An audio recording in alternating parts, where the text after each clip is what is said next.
자, 인사하겠습니다. 안녕하십니까. 반갑습니다. 자, 이번 시간에는 우리 동일출판사, 산업기사, 전기산업기사, 2020년도고요 1회, 2회, 작년에 이제 통합시험으로 이루어졌기 때문에 1회, 2회, 필기시험이 되겠습니다. 페이지가 2020년 1회, 2회 기출문제 19페이지 되어 있고요. 3과목 문제 우리 MC민과 함께 출발해 보도록 하겠습니다. 자, 기 과목이 되겠고요. 41번 문제 한번 같이 해결을 해볼게요. 자, 41번 보시면 단상 다이오드 반파 정유회로인 경우에 정유 효율을 물어보고 있네요. 약 몇 프로인가 물어봤는데 여기서 중요한 거는 정유회로가 나왔을 때 단상 반파냐 단상 전파냐 그거를 잘 구별하시면 되는 거죠. 저항 보양인 경우이다라고 했고요. 자, 여기서 중요했던 거는 단상 반파가 되겠습니다. 단상 반파. 자, 우리 이제 시험에 나오는 거는 정유 효율이 딱 두 가지밖에 없다라고 보시면 돼. 단상 반파와 단상 전파. 요렇게 두 가지가 나온다라고 보시면 됩니다. 그래서 반파는 얼마냐면요. 40.6%. 요거를 기억하시면 되고요. 요게 이제 분수 형태로 나온다 그러면 파이 제곱분의 4 곱하기 100이다라고 알고 계시면 돼요. 자, 근데 이제 우리는 요거 하나만 암기를 해주시면 되고요. 시험장에서 만약에 분수 형태로 나오면 계산기를 눌러가지고 찾아주시면 답이 나오겠죠. 40.6%. 그게 이제 하나만 암기를 해주시면 끝납니다. 전파는 무조건 2배이기 때문에 81.2%가 답이에요. 그럼 얘는 얼마야? 파이 제곱분의 8 곱하기 100이라고 보시면 되겠네요. 그러니까 우리는 두 가지가 시험 문제지만 시험에 공부를 할 때는 암기하실 때 요거 하나만 외우면 게임 끝납니다. 왜냐? 전파는 반파의 무조건 2배거든요. 자, 그래서 정답 몇 번이었냐면 2번이 되겠네요. 자, 여기다가 2번 체크해 주시면 되겠고. 자, 넘어가서 42번 문제를 같이 한번 또 풀이해 보도록 하겠습니다. 자, 42번 문제를 보니까요. 직류발전기 병렬운전에서 규납모선을 필요로 하지 않는 것은 하고 물어봤는데 규납모선이 필요하지 않는 거 원래 이제 규납선이라는 게 병렬운전을 안정하게 운전하기 위해서 설치하는 놈이 되겠는데 이 설치하는 발전기의 종류가 대표적으로 두 가지입니다. 그래서 우리 이거를 칙칙폭폭 이렇게 암기를 했던 거예요. 직권과 복권이 되겠습니다. 근데 복권에는 이제 종류가 여러 가지가 있겠죠. 뭐 과복권도 있을 것이고 평복권도 있을 것이고요. 근데 이제 거기 보시게 되면 해당이 안 되는 게 딱 하나가 있어요. 분권이 되겠죠. 그래서 원래는 규납선을 설치하는 발전기의 종류를 대부분 물어보는데 이번에는 이제 규납선을 필요하지 않는 걸 물어봤어요. 발전기 중에. 그래서 정답은 분권 발전기 1번이 답이 되겠고요. 그 다음에 이제 43번 문제 한번 들어가 볼 건데 뭐라 했냐면 삼상유도 전동기의 전원 측에서 임의의 선을 두 선을 바꾸어 접속하며 운전했을 때 어떻게 했냐고 물어봤어요. 임의의 두 선을 바꾸어 접속했대요. 그래서 우리는 이제 삼상 중 두 상의 접속을 반대로 접속하여 제동한다. 1장의 그 직류기의 끝부분에 이제 나오는 얘기들인데, 뭐, 유도기도 마찬가지입니다만, 3상 중 2상의 접속을 반대로 접속하면, 우리가 이제 역상, 역전제동, 정역운전, 이렇게 이제 표현을 할 수가 있겠습니다. 그래서 정답은 몇 번이냐면, 회전 방향이 반대가 된다. 2번이 되겠습니다. 그래서, 역전이라는 것은, 역상이라는 것은 상을 3개 중에 2상을 바꾸면 회전 방향을 반대 방향으로 회전시킬 수 있다. 이렇게 보시면 돼요. 자, 2번이 되겠고요. 44번 문제 한번 가볼 건데, 자, 분권 전동기를 줬어요. 직류 분권 전동기의 전격 전압이 220V 두고요. 전격 전류가 105A. 전기자 저항 및 계자 회로의 저항이 각각 0.15 및 45ohm이라고 했고요. 기동 전류는 전격 전류의 150%래요. 항상 이제 얘기를 하는 게 기동 시의 전류는 정상적으로 전동기가 회전할 때에 흐르는 전류보다 큰 전류가 흐를 수밖에 없죠. 아무래도 이제 정지되어 있던 놈을 갖다가 회전을 시키려고 하다 보니까 많은 전류가 흐를 수밖에 없다는 얘기예요. 그래서 기동 전류가 전격 전류에 비해서 1.5배 크다 이런 얘기가 되겠습니다. 그때 기동 저항은 약 몇 ohm입니까 물어봤죠. 우리가 이제 분권 그 전동기를 갖다가 등가로로 좀 그려보면 뭐 해설에도 잘 나와 있는데 원래 이제 여기에 계자 저항이 하나 들어가는데 그거는 제가 생략을 하고요. 여기 누가 있냐면 계자 저항이 있죠. 이렇게. 자, 계자 저항이 있고 계자와 전기자가 이렇게 병렬 형태로 들어갑니다. 병렬 형태로. 그래서 여기에 누가 있냐면 계좌저항 RF가 하나 있을 거고요. 여기에는 전기자저항 RA가 있겠죠. 그리고 여기에 전압을 갖다가 공급을 한 거예요. 몇 볼트 공급했다고 했냐면 220볼트입니다. 그래서 전압 부위가 220볼트를 공급한 거고요. 전류는 이렇게 흘러가겠지. 전압을, 전동기라는 놈은 여러분들 뭐 생각하시라고 그랬어? 선풍기 생각하시면 되는 거야. 그래서 여기 콘센트가 있고요. 이렇게 콘센트가 있고 여기에다가 플러그를 꽂으니까 전류가 선풍기 쪽으로 이렇게 전류가 흘러가는 거죠. 전동기 내부 쪽으로 흘러간다라고 보시면 돼요. 그럼 이 전류가 들어왔을 때 병렬이니까 이쪽으로 전류 하나, 이쪽으로 전류 하나 쪼개지겠지. 그럼 이쪽 계좌 쪽으로 흘러 들어가는 전류를 우리는 계좌 전류 IF라고 쓸 거고요. 전기자 쪽으로 이렇게 들어오는 전류를 우리는 전기자 전류 IA라고 쓴다라는 거야. 자, 근데 문제는, 자, 볼게요. 저항값을 한번 비교해봐야 되는데, 전기자 저항이 지금 저항값이 얼마냐면요. 0.1옴 줬고요. 계좌 저항이 얼마냐면 40옴 줬단 말이에요. 그렇다면 저항값이 당연히 큰 쪽으로 전류가 많이 흘러요? 작은 쪽으로 많이 흘러요? 오메 법칙이니까 I는 R분의 V에서 저항값이 작은 쪽으로 전류는 다 흘러갈 수 있다는 얘기야. 그래서 우리가 원래는요, 기동전류라는 게 뭐냐면, 이 전압을 공급해서 처음에 흘러가는 전류를 기동전류라고 할 수 있습니다. 그러면 기동전류가 이 세 개 중에 누구야? 전압을 걸자마자 흐르는 전류는 요 놈이잖아요. 그래서 요 놈이 우리 기동전류 IS라고 쓸 수가 있는데, 문제는 뭐냐면, 요 전류가 요 놈과 요 놈으로 쪼개졌으니까, 여기에 흐르는 전류가 대부분 흘러간다는 거지. 저항값이 여기가 작으니까 이 기동전류가 어디로 다 흘러요? 0.1옴 쪽으로, 저항이 작은 쪽으로 전류가 다 흘러버려요. 그래서 원래는 이제 우리가 그냥 대략적으로 계산한다 그러면 기동전류가 바로 전기자 전류다라고 생각하고 계산을 하셔도 돼. 근데 이제 이 값을 갖다 좀 정확하게 구하려면 요 기동전류를 먼저 한번 구한 다음에 이쪽으로 흐르는 전류를 뺀 나머지가 이쪽으로 흘러가겠죠. 왜냐면 요 두 개를 합친 게 얘니까 요 기동전류에서 계좌전류를 뺀 나머지가 요 전기자전류가 되시는 거야. 그러면 요 전류가 이제 최종 목적이 되는 겁니다. 자, 그럼 얘도 구해야 되고 얘도 구해야 되고 얘도 구해야 돼. 자, 그럼 이 기동전류부터 한번 따져볼 건데, 기동전류는 전격전류의 150%라고 그랬어요. 그럼 문제는 전격전류가 얼마인지를 봐야 돼. 얼마 줬냐면 105A 줬죠. 그래서 기동전류라는 것은 105에다가 1.5를 곱해주시면 돼요. 그래서 얘가 157.5A 하고 나올 거예요. 자, 그러면 이제 우리 원래 공식을 관계를 쓰게 되면 수식 관계를 우리 이 I 값을 한번 표현해 볼게요. I 값은 어떻게 될까? I 값은 요거 두 개 합치면 되는 거니까 IA 플러스 IF 요렇게 쓸 수가 있죠. 들어가는 전류는 이 점에서 나가는 전류의 합과 같다라는 거야. 그럼 요게 우리 전기자 전류를 최종 구해야 되니까 IA는 어떻게 구할 수 있어요? I에다가 IF를 빼주시면 돼. 그럼 I는 구했잖아요. 기동전류 얼마야? 이걸 이제 IS라고 쓸 수 있는 거지.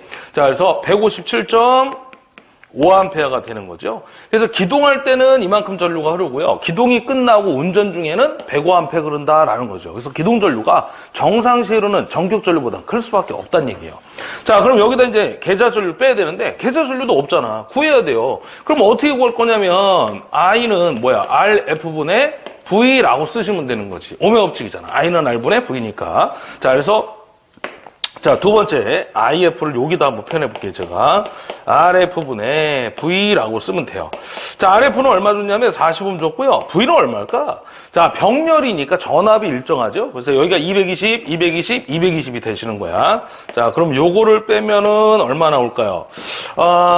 5.5 나오나요? 요게 5.5 나오네요. 자, 그래서 5.5A. 자, 요걸 빼시면 돼. 5.5를. 그러면 전기자에 흐르는 전류. 요 놈이 얼마 나오냐면 152.5A 하고 나와요. 자, 근데 문제는 뭐냐면 이 기동전류가 지금 엄청나게 큰 기동전류가 흐르다 보니까 대부분 다 이쪽으로 흘러간다고 했잖아요. 근데 전기자의 코일이 이렇게 감겨 있어. 그 코일이 과열로 소수될 수가 있단 말이에요. 기동할 때마다 큰 전류가 흐르니까. 그래서 여기다가 우리는 어떻게 하냐면 가변저항을 하나 달아주는 거예요. 그 가변저항을 하나 달아주잖아. 가변저항을 하나 이렇게 딱 달아주게 되면 기동전류가 감소가 된다는 거죠. 자, 그래서 그때 물어본 게 뭐냐면 요 기동저항이라고 하는 RS 값이 얼마예요? 하고 물어본 거야. 당연히 기동시의 기동전류는 작을수록 좋을 거고요. 왜냐면 여기에 코일이 권선이 타버린다고 했잖아요, 제가. 그러니까 이 기동저항은 반대로 커야 되는 거지. 그때 기동저항이 얼마여야 되냐라고 물어보고 있는 거예요.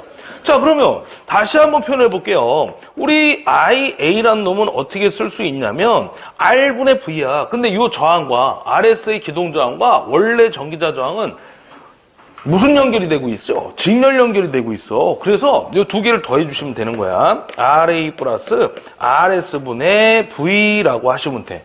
근데 문제는 뭐라고?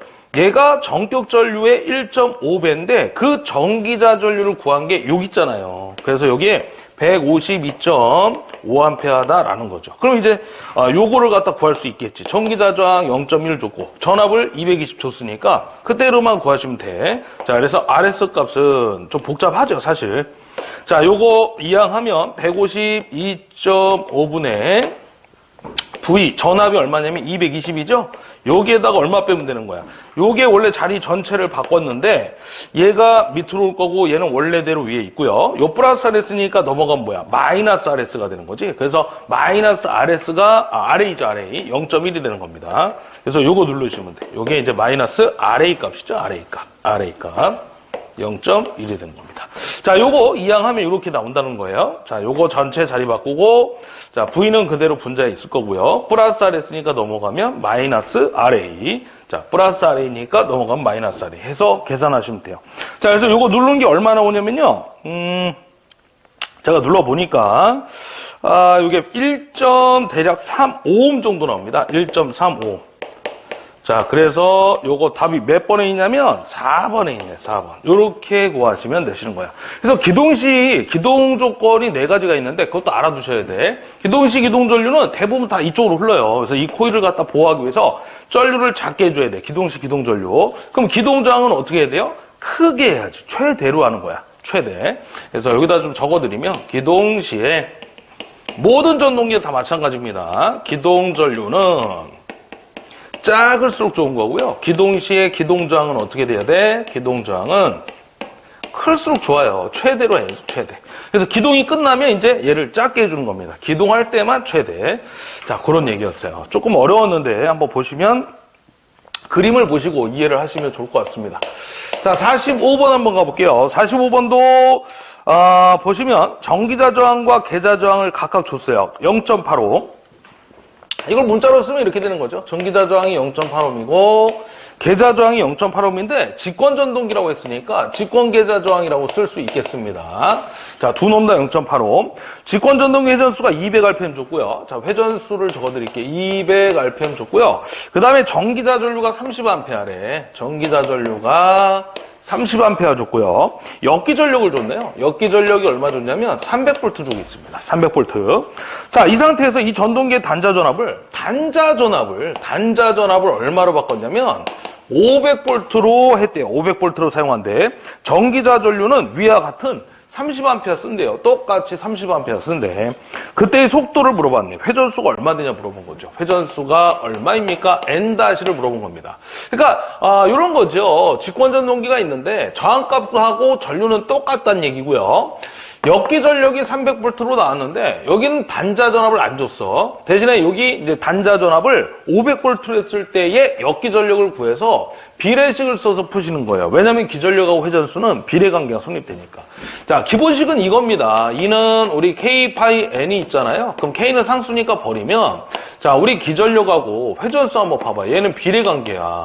지금 그럼 당연히 기전력이 변하면 회전수도 변한다는 얘기죠. 자, 그러면 500V의 전압을 공급했을 때 그때 역기 전력이 얼마나 오는지를 계산해서 자, 지금 첫 번째 200rpm에 대한 300V, 그 다음에 500V 전압을 공급했을 때 기전력을 구한 다음에 그때 회전수를 구하시면 되는 거죠. 자, 그럼 근데는 문제는 뭐냐면 우리 이 다시 값을 한번 구해봐야 돼요. 전압을 500V 공급했을 때에 대한 역기 전력을 계산하셔야 됩니다. 기본식이 뭐냐면 V-IA에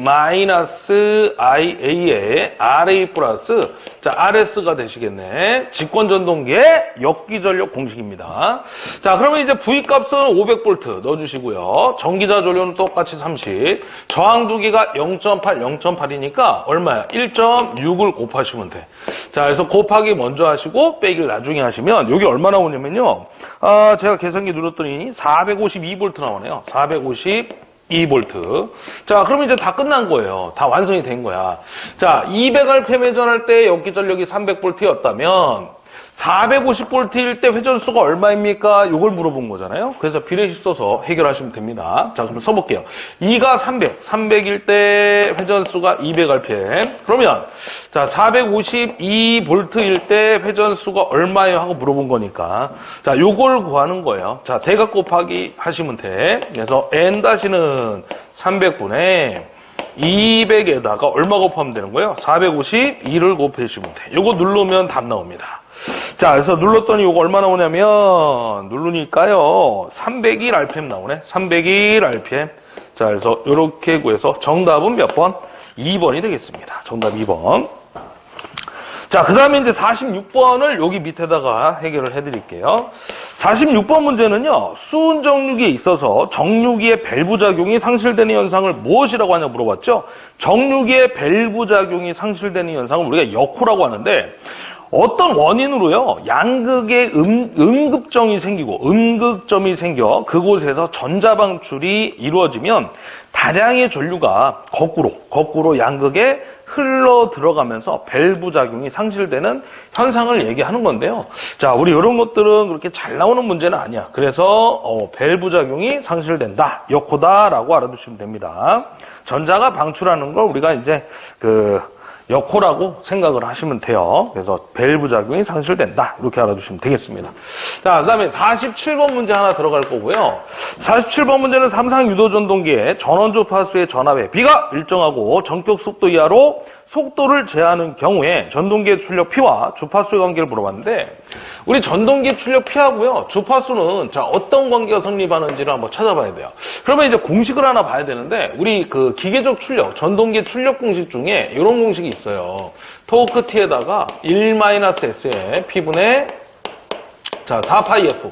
라는 공식이 하나 있죠. 그러면 요 출력을 P0로 할게요. F하고 자, 무슨 관계예요? 여기 비례 관계가 성립되는 거지. 이게 답이에요. 그래서 공식에서 여러분들이 공식을 알고 있어야 이 문제를 해결할 수 있는 건데, 자, 공식을 못 외웠다 그러면 1번에 답을 체크해서 암기하실 수밖에 없습니다. 자, 정답은 1번이 되겠고요. 제가 여기서 이제 하나 더 찾아드리면 토크하고 극수의 관계를 또 물어볼 때가 있습니다. 자, 그러면 우리 원래 이 공식이 어떻게 나온 거냐면 토크 공식에서 나온 건데, 이렇게 정리가 되죠. 2파이 n분의 60에다가 P0 이렇게 됩니다. 그래서 여기 n에다가 우리는 1-S ns를 넣고요. ns는 P분의 120F잖아. 동기속도니까. 정리하면 이렇게 나오는 거예요. 출력을. 자, 이렇게 따질 수가 있죠. 그러니까 2파이에다가 n이라는 놈은 1-S ns니까 P분의 120F가 되시는 거야. 자, 그리고 여기에 60에다가 P0가 들어가겠죠. 자, 그러면 이제 뭘 물어보는 거냐면, 요 토크 T하고요, 극수의 관계를 물어보는 거야. 그러면 나머지는 다 무시했을 때, 얘는 지금 어딨냐면, 자, 번분수라고 생각하시면 돼요. 여기 밑에 1이 있는 거잖아요. 그럼, 안에 거 곱해서 요 놈들이 다 밑으로 올 거고요. 바깥 거 곱한 놈이 위로 가. 그럼 얘가 지금 바깥 거니까 곱하면 요 P가 극수가 분자로 가겠지. 그럼 토크하고 극수는 무슨 관계가 되는 거야? 비례 관계가 성립되는 거죠. 그래서 토크하고 자, P도 극수, 비례 관계가 성립된다라고 알아두시면 됩니다. 자, 두 가지 알려드렸어. 기계적 출력과 주파수 비례 관계, 토크하고 극수 P도 비례 관계가 되겠습니다. 자, 참고로 알아두시면 되겠고, 그 다음에 48번입니다. 48번 문제는 SCR에 대한 설명으로 옳은 거 물어봤는데요. SCR이라는 것은 이제 단방향 3단자 소자라고 얘기하죠. 그 밑에 이제 그림이 나와 있는데, 그래서 그것만 기억하시면 문제는 해결이 됩니다. 맞는 거 물어봤으니까. 그래서 우리 이제 전압을 갖다가 교류 전압과 직류 전압을 제어할 수 있고요. 그 다음에 정류 기능도 갖고 있고, 이러한 특성을 가지고 있는 게 SCR입니다. 실리콘 제어 정류 소자라고 하는데, 단방향 3단자 소자 요거 찾으시면은 3번에 있는 3번. 정류 기능을 갖는, 정류가 뭐야? AC를 DC로 바꾸는 거죠? 정류 기능을 갖는 단방향 3단자 소자다. 이렇게 기억하시면 됩니다. 자, 그 다음에 이제 49번 문제 가겠습니다. 유도전동기의 주파수를 60Hz 줬고요. 전부하에서 회전수가 매분 1164 줬고, 극수 물어봤네. 슬립이 3%. 그러면 지금 요거를 뭐 갖고 풀어야 되냐, 이제 그걸 먼저 찾으셔야 되는데, 극수를 물어봤는데요. 전동기 회전수를 줬어. 그래서, 자, 1-S NS 공식을 가지고 해결을 하시는 겁니다. 요게 누구냐면, 전동기 회전수죠. 전동기 회전수. 그래서 얘를 우리는 뭐라고 쓰냐면, 회전자의 속도다라고 표현을 합니다. 회전자 속도. 자, 그럼 이거를 우리는 다시 한번 써볼까요? 1-S NS는 뭐야? P분의 120F. 요렇게 표현할 수가 있어요. 요거 물어본 거예요. 극수 P가. 자, 그럼 이때 NS를 구해서 자리만 바꿔서 극수를 구하시면 됩니다. 요 놈을 넘겨. 자, 그럼 NS는 어떻게 돼? NS는 1-S분의 N 이렇게 쓸 수 있어요. 그럼 1- 슬립을 줬는데 슬립을 얼마 3% 줬죠? 그래서 0.03 넣으시고 N 값을 얼마 줬나 봤더니 매분 1164 RPM으로 회전하고 있대요. 누가? 전부하에서 회전수가 유도전동 회전수입니다. 자, 이걸 누르면 1200 RPM이 나올 거고요. 자, 이제 다 끝났네. 자, 요거 NS가 1200이니까 자리만 바꾸시면 돼. 동기속도의 식을 이용합니다. 그래서 P라는 놈은 자리 바꾸니까 NS분의 120F 하고 나오죠. NS 얼마라고? 1200rpm. 120에다가 주파수가 얼마나 봤더니 60Hz 줬어요. 그래서 요거 누르면 극수하고 나옵니다. 그래서 몇 국 나오는 거예요? 6국하고 나오겠네. 6국. 그래서 정답은 몇 번에? 2번에 해당이 되겠습니다. 2번. 자, 여기까지 해가지고 다 풀었고요. 자, 50번 넘어갈게요. 50번은 동기기 문제가 나왔네요. 자, 보도록 합시다. 자, 우리 50번 문제를 보시면 동기기의 과도한 정도를 증가시키는 방법이 아닌 거 물어봤어요. 우리 안정도를 증가시키는, 안정도를 향상시키는 대책이 있는데 첫 번째는 뭐예요? 소극여자 방식을 채용하는 거고요. 자, 좀 적어드릴게요, 제가. 자, 요것만 기억하시면 돼. 안정도 향상 대책이 되겠습니다. 자, 첫 번째는 단락비를 크게 해야 되겠죠? 일단 첫 번째가 단락비를 크게 한다. 자, 그 다음에 두 번째가 소극여자 방식을 채용한다. 소극여자 방식을 채용한다.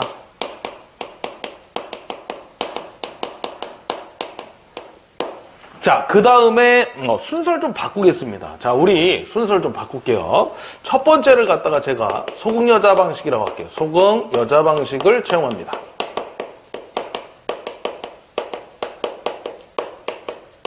자, 두 번째가 단락비 크게. 자, 우리 세 번째가 이제 뭐냐면 관성 모멘트 크게 해야 돼요. 관성 모멘트. 이거를 이제 우리가 플라이 휠이라고도 하죠. 플라이 휠. 크게. 그 다음에 이제 네 번째 얘기가 누구냐면 임피던스가 이제 나오는데 영상 임피던스하고요. 영상 임피던스와 역상 임피던스를 크게 해야 됩니다. 그 다음에 마지막 다섯 번째, 자, 정상 임피던스와 동기 임피던스를 작게 하면 돼요. 정상 임피던스와 동기 임피던스를 작게 해주면 됩니다. 자, 그래서 이거를 이제 외울 때는 앞 글자를 따서 암기를 하시면 돼. 건강을 속단하지 마라. 관 속에 영정사진과 함께 묻힌다. 이렇게 외우면 되는데, 요거 이제 뭐냐면, 소극여자 방식을 채용한다라는 것은 어떤 사고가 발생했을 때, 계통의 사고가 발생했을 때, 정상값으로 재빠르게 만든다라고 이해를 하시면 되고요. 단락비를 크게 하면 이제 안정도가 당연히 올라가는 거고, 관성 모멘트는 이제 예전에 플라이 효과, 일장 직류기 때 우리 그 속도 변동이 심한 곳에 사용하는 방식이 플라이라고 했던 거고요. 그래서 클수록 안정도가 향상된다라고 보시면 돼요. 영상 임피던스와 역상 임피던스는 사고값이에요. 그래서 사고 전류를 흐르지 못하게 임피던스를 크게 잡아준다는 얘기야. 그 다음에 말 그대로 정상 임피던스와 동기 임피던스는 작을수록 좋겠죠? L값이 작으면 좋은 거니까. 그래서 그렇게 기억을 하시면 됩니다. 자, 그래서 여기 중에 들어가 있는 걸 찾으시면 되는 거야. 그래서 찾으면 아닌 걸 물어봤거든요. 그래서 회전자의 플라이 효과를 작게 한다. 틀렸어. 이 크게 해야 됩니다. 크게. 그래서 그게 정답이 되겠습니다. 정답은 4번이 되겠고요. 그 다음에 이제 51번인데 51번 문제는 전압비가 3300에 110V, 1차 누설 임피던스가 Z1은 12 플러스 J의 13옴, 2차 누설 임피던스 Z2를 0.015 플러스 J의 0.013옴 변압기가 있다. 이렇게 복소수 형태로 주고 있죠. 이 문제는 사실 조금은 까다로울 수 있었던 문제 같아요. 1차로 환산한 등가 임피던스 물어봤어요. 원래 우리가 임피던스를 변환할 수가 있어요. 2차를 1차로, 1차를 2차로 등가 임피던스 변환할 수 있는데 일단은 지금 1차로 환산된 등가 임피던스 물어봤죠. 그래서 등가 임피던스라는 거는 전체 임피던스를 얘기하는 겁니다. 등가 임피던스라는 게 전체 임피던스를 얘기하는 거예요. 근데 단 어디로 환산된? 1차로 환산된. 그럼 우리 A라는 놈은 뭐야? 알고 있는데 여러분들 번수비 공식이 루트에다가 Z2분의 Z1 이렇게 들어가잖아요. 우리 오음의 단위를 가지고 있는 놈들은 루트를 씌워주면 되고요. 다 2차분의 1차고 전류만 반대가 된다라고 했던 거예요. 양변의 제곱을 취해봐요. 그러면 얘하고 얘가 루트가 벗겨져. 그럼 A제곱은 어떻게 되지? Z2분의 Z1이 되는 거죠. 그럼 이 Z1 값을 한번 표현해보자는 거야. Z1은 어떻게 돼? A제곱에다가 Z2를 곱해주시면 되는 거예요. 자, 그럼 일단 권수비를 구해야 되겠네. 그 다음에 2차 임피던스도 한번 우리가 따져봐야 되고요. 권수비가 얼마인지를 한번 보니까 거기 보시면요. 전압비를 처음에 줬죠. 전압비에서 권수비를 구할 수 있어요. 2차가 오른쪽, 1차가 왼쪽입니다. 그래서 110분의 3300 가시면 돼. V2분의 V1이라고 쓰시면 되는 거죠. 그래서 권수비는 30입니다. 그러면 일단 30을 제곱해서 표현해 주시면 돼. A의 제곱이니까. 2차 임피던스는 얼마인가 봤더니 0.015 플러스 J의 복소수 형태로 이렇게 줬어요. 0.013 이렇게 주고 있네요. 자, 그래서 분배 법칙을 적용하시면 돼. 그러면 2차를 1차로 환산한 임피던스를 구한 겁니다. 환산을 한 다음에 전체 임피던스를 구해야 되니까 더하시면 되는 거야. 지금 2차를 뭘로 하고 있다고? 1차로 환산하고 있다 그 얘기입니다. 자, 이거를 적용하면 계산기 눌렀더니 13.5 플러스 J에 얼마 나오냐면요. 11.7 하고 나와요. 자, 단위는 당연히 ohm이 되겠지. 이게 답이 아니라는 거죠. 자, 그래서 이제 최종 합성 임피던스, 등가 임피던스 따져보도록 하겠습니다. 자, 그럼 여기로 한번 가볼 건데요. Z0로 갈게요. Z1 플러스 Z2 하고 잡으시면 돼. 그러면 Z1이라는 게 얼마인가 봤더니 원래 1차의 임피던스를 잡아주시면 돼요. 자, 그러면 이거를 이렇게 잡아야 돼. 자, 우리 지금 원래 1차의 임피던스 주어진 건 얼마냐면 12 플러스 J의 13을 준 거고요. 요거는 뭐라고 그랬지 제가? 2차를 1차로 환산한 임피던스라고 그랬죠? 2차를 1차로 환산한 임피던스가 되는 겁니다. 자, 그래서 요 2차를 1차로 환산한 임피던스 요 놈하고요. 원래 주어진 1차 임피던스 그거를 더해주시면 되는 거야. 그러면 자, Z1이 원래 얼마냐면 요거는 이제 환산한 2차를 1차로 환산한 거를 어떻게 할까? 2원이라고 쓸까요? 2차를 1차로 환산했다. 이렇게 써봅시다. 자, 그러면 Z1이 얼마냐면 12 플러스 J의 13 줬고요. 플러스 요거 환산한 거 넣으시면 돼. 얼마냐면 13.5 플러스 J의 11.7이 되겠죠. 그래서 실수는 실수끼리, 허수는 허수끼리 적용을 하시면 됩니다. 12에다 13조 하니까 25.5 나오죠? 자, 플러스 J에 13에다 11.7 더하니까 24.7옴 하고 나오겠네. 요렇게 계산을 하시는 거예요. 그래서 조금 복잡할 수 있었는데 일단 뭐부터 하셔야 되냐면 권수비에서 공식을 끄집어내야 돼요. 2차를 1차로 환산한 다음에 그 환산한 임피던스를 원래 기존에 있는 원래 존재하는 1차 임피던스와 합성을 하면 전체 임피던스를 구할 수 있다. 이런 얘기가 되겠습니다. 자, 25.5에 24.7 들어가 있는 거 봤더니 정답 4번이 되겠네요. 자, 조금 어려웠던 문제였고요. 자, 그 다음에 52번 문제 한번 가봅시다. 원래는 이제 보통 기본 문제 형태로 나오면 어떻게 나오냐면 요 기본식에서요. Z1을 물어보거나 Z2를 물어보죠. 예, 대부분은. 근데 지금은 이제 전체 임피던스를 구하려다 하다 보니까 환산까지 해가지고 합성을 하니까 조금 복잡했던 것 같습니다. 자, 52번인데요. 동기발전기 단자 부근에서 단락이 발생할 때 단락전류에 대한 설명으로 옳은 거 물어봤죠. 단락전류가 흐르면 어떻게 되죠? 처음에는 이제 단락이 되면 임피던스가 0에 가까워지니까 큰 전류가 흘러요. 그러다가 이제 점차적으로 이렇게 감소가 되겠습니다. 이 큰 전류가 이제 계속해서 흐르게 되면 발전기에 이제 문제가 생기겠죠. 절연이 파괴될 수 있고 코일에 이제 과열 소선될 수 있기 때문에 리액턴스 값을 이용해서 제한을 하기 시작하는 거죠. 그때 이제 순간 돌발 단락 전류 제한하는 거는 누구였어요? 얘 이름이 순간 돌발 단락 전류야. 그래서 얘를 제한하는 거는 누설 리액턴스가 되는 거고요. 요 이제 어느 정도 감소분에 대한 단락 전류를 우리는 지속 단락 전류다라고 얘기해요. 그래서 그때 이 지속 단락 전류를 제한하는 것은 동기 리액턴스다라고 이렇게 알고 계시면 도움이 됩니다. 이것도 이제 시험에 물어보죠.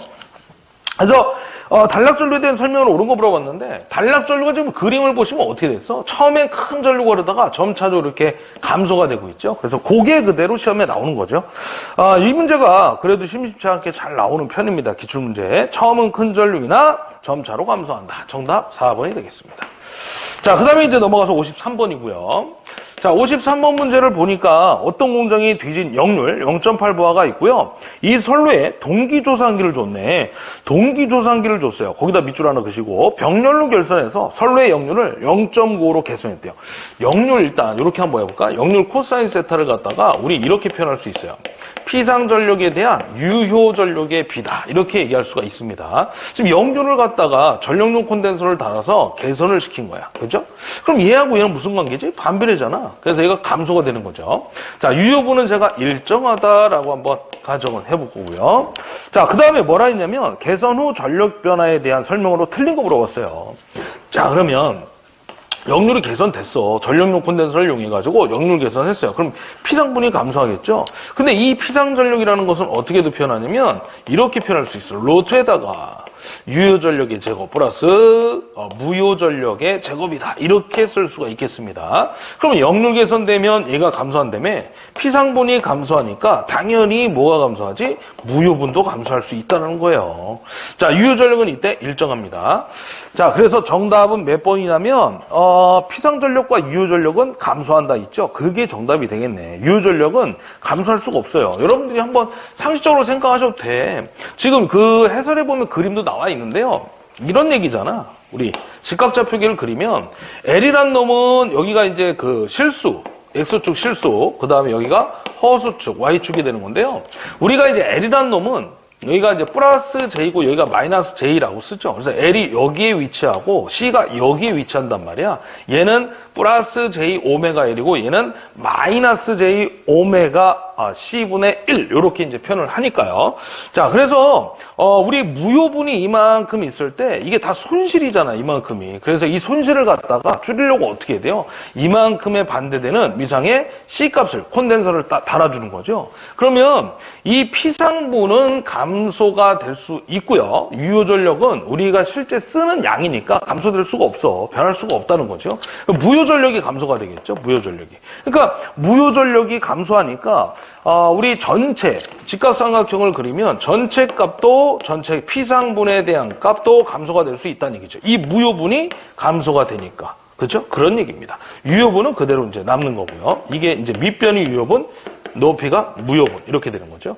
자, 그래서 이제 똑같은 얘기인데, 자, 정답은 피상전력과 유효전력이 감소한다 그 얘기입니다. 그게 틀린 얘기죠. 나머지는 읽어보시면 다 맞는 얘기입니다. 피상전력과 무효전력은 감소한다. 피상전력은 감소하고 유효전력은 변화가 없다. 그러니까 유효전력이라는 값은 변화가 없다, 일정하다가 맞다는 얘기예요. 그죠? 무효전력이 감소한다가 이제 정답이 되는 거죠. 그러니까 무효전력이 감소하니까 피상분도 감소할 수 있겠구나. 이렇게 기억을 하시면 돼요. 자, 54번 되겠고요.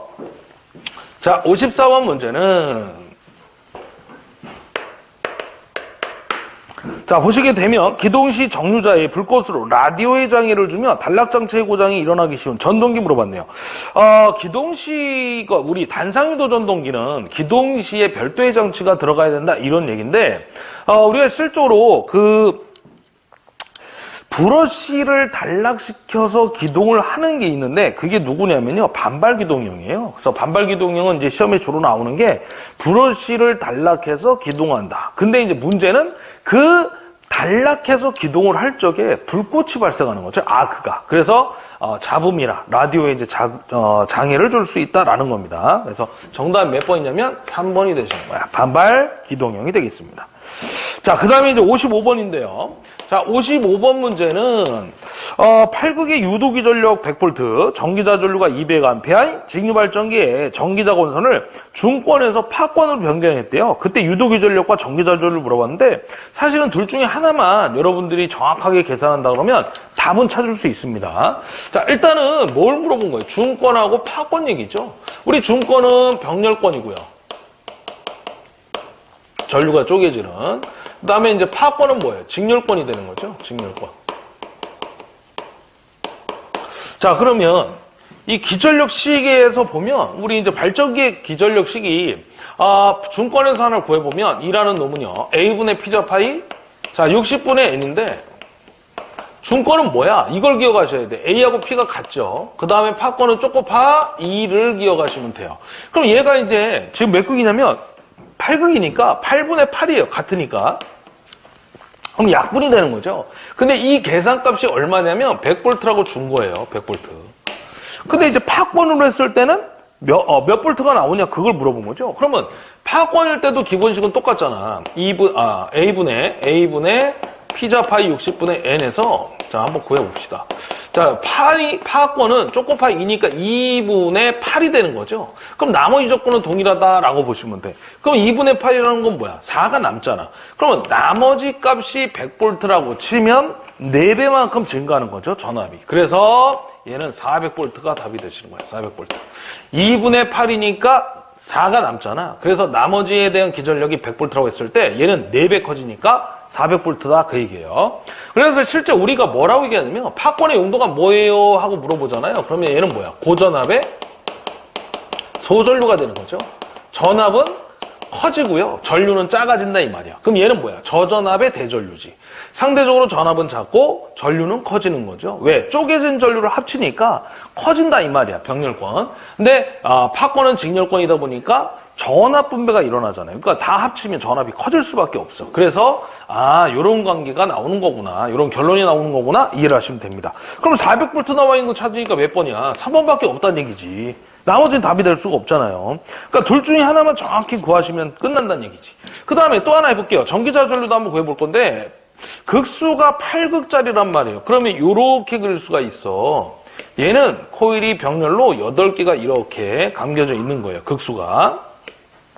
자, 그러면 자 대충 그릴게요. 이제 하나, 둘, 셋, 넷, 다섯, 여섯, 일곱, 여덟 이렇게 되는 거죠. 이런 회로가 되는 겁니다. 자, 그럼 여기에 흐르는 전류가 몇 암페어로 했죠? 아까 200암페어래, 200암페어. 그럼 여기 각각에 흐르는 전류는 몇 암페어예요? 당연히 200암페어를 갖다가 뭘로 나눠? 8개 회로니까 8로 나누면 돼. 그래서 25암페어가 나오는 거죠. 각 전기자 권선에 흐르는 전류가 25암페어씩 쪼개서 흐른다는 거예요. 그럼 파권은 어떻게 되는 거야? 얘는 쪼꼬파이라며. 병렬 수가 2개밖에 없는 거지. 그리고 여기에 권선이 하나, 둘, 셋, 4개 이렇게 들어갈 거고요. 여기도 하나, 둘, 셋, 넷 이렇게 들어갈 거야. 이런 회로가 만들어지는 거죠. 파권은 쪼꼬파이니까. 회로수가 2개니까. 그럼 여기에 흐르는 전류가 얼마야? 각 전기자 권선에 흐르는 전류가 25A니까 요 전기자 권선에 흐르는 전류도 각각에 흐르는 전류가 25A가 된다는 얘기죠. 그럼 여기도 25니까 2개 합치면 전체 전류가 얼마야? 50A가 되시는 거야. 이게 물어본 거 아니에요? 지금 전기자에 흐르는 전류가 얼마냐 물어본 거 아니에요? 지금? 맞잖아요. 그래서 유도기 전력은 400V. 전기자에 흐르는 전류는 전기자 전체 전류는 50A. 그래서 정답이 3번 되시는 거예요. 자, 그렇게 해결하시면 되고요. 1회 통합시험이 뭐 그렇게 쉽지만은 않았던 것 같아요. 그죠? 예, 문제 자체가. 자, 그 다음에 56번을 한번 가보겠습니다. 56번. 자, 56번 문제도 쉽지는 않았던 문제입니다. 8극에 50kg, 3300V 60Hz인 삼상권선형 유도전동기에 전보와 슬립이 4%래요. 우선요, 유도기가 됐든 동기가 됐든 계산 문제가 나오면 극수와 주파수가 주어지면 무조건 동기 속도를 구하셔야 됩니다. 무조건이야. 동기 속도 NS는 어떻게 구했지? P분의 120F라고 했던 거예요. 그죠? 극수가 몇 극짜리예요?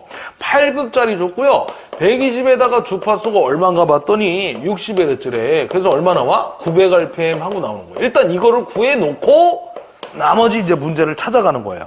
자, 슬립 4% 줬고요. 이전 동계 슬립링 사이에 0.165의 저항 세기를 Y로 접속했대요.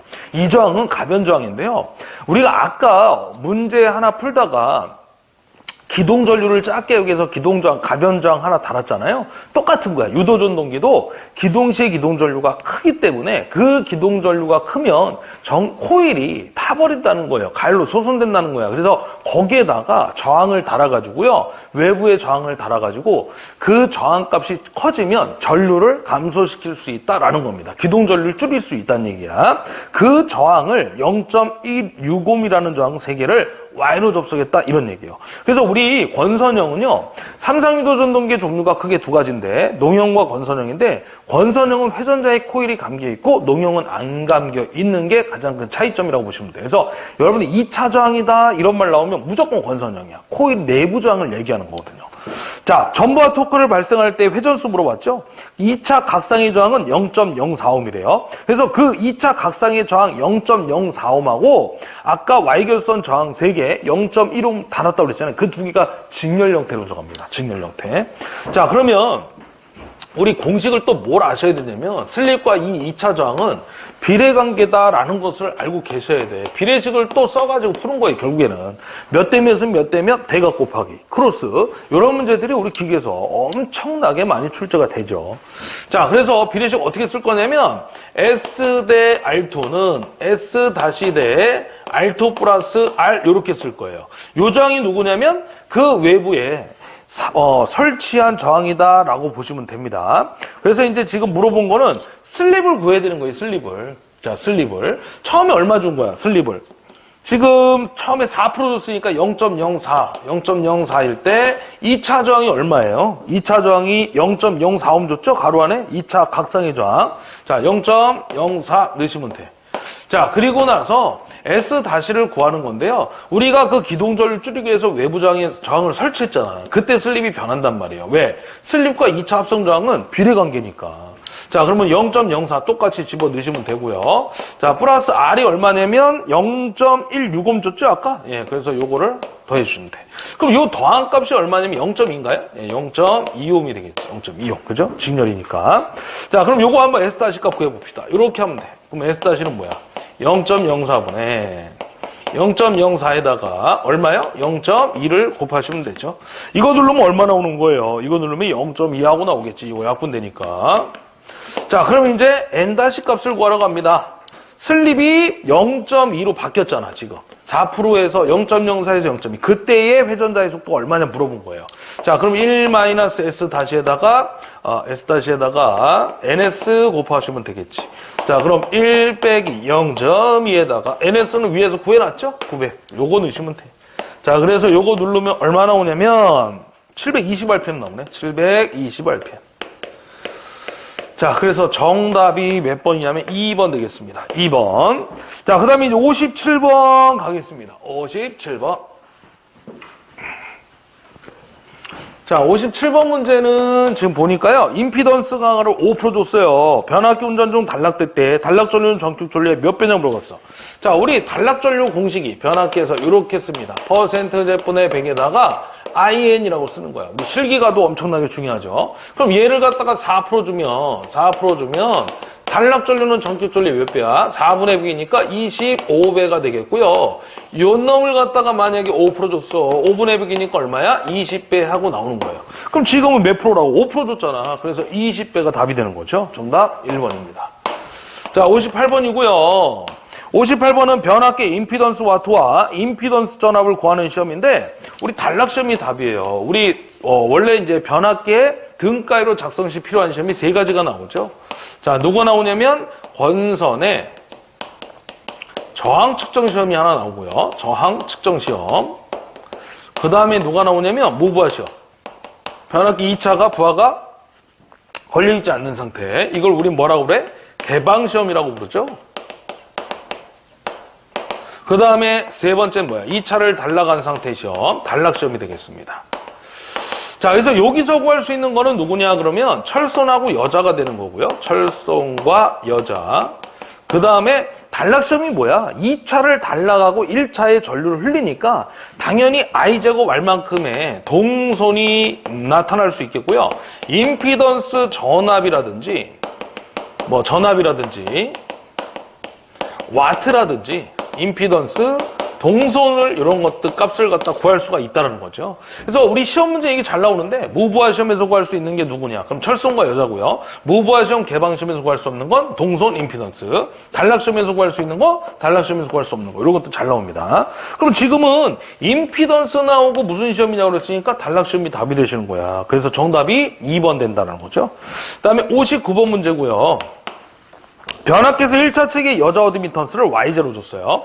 1차의 어드미턴스를 Y0라고 줬고요. 그 다음에 2차 측으로 환산한 여자 어드미턴스를 2차의 어드미턴스를 Y0에 다시 이렇게 주고 있습니다. 옳게 표시한 걸 물어봤는데 권수비를 물어봤네. 권수비. 자, 우리 권수비 공식은 뭐예요? 어드미턴스가 나왔으니까 임피던스를 한번 얘기해보자. 그럼 임피던스는 뭐냐? 자, 루트에다가 Z2분의 Z1이 되는 거죠? 제가 뭐라 그랬어? 5m 단위를 가지고 있는 놈들은 다 루트 안으로 들어간다고 했죠? 그래서 루트 R2분의 R1, 루트 X2분의 X1, 루트 Z2분의 Z1이 되시는 거야. 근데 이제 문제는 뭐야? 이 임피던스와 어드미턴스는 여러분들 알고 있는데 역수관계가 되는 거예요. 그럼 이거를 바꾸면 이렇게 되겠지? 사실은 이렇게 쓸 필요도 없는데 일단 써볼게요. Z2는 2차니까 Y0-분의 1 이렇게 쓸 수 있고요. Z1은 1차니까 Y0분의 1 이렇게 쓸 수 있어요.